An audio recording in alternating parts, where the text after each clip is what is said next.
add to what Rufus said about the barbershop, and then I want to ask Mark a question. Right. One of the things that I find interesting, Rufus, because we talk about what Trump did, which is all excellent. I talk about it all the time. One of the things that we don't, that I can't ever get anyone to answer correctly or at all is, how is it that for 30 to 40 years, literally, this man was looked at as a media giant? He was looked at, he was on sitcoms, he was brought on Home Alone. sitcoms, movies, sitcoms.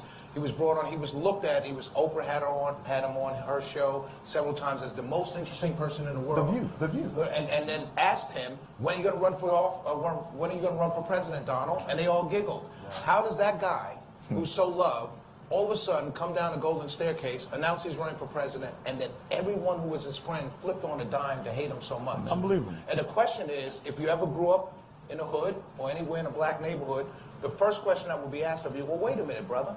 You liked that guy yesterday. Why do you hate him now?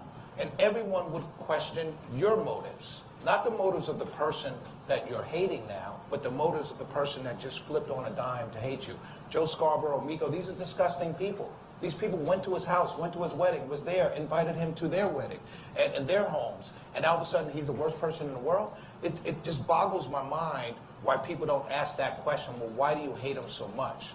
Not what he's done. Everything he's done is wonderful. I've loved it. I did much better the 4 years under Trump than I'm doing now under Biden. And my fiance will tell you I'm doing worse now because she's almost about to leave me.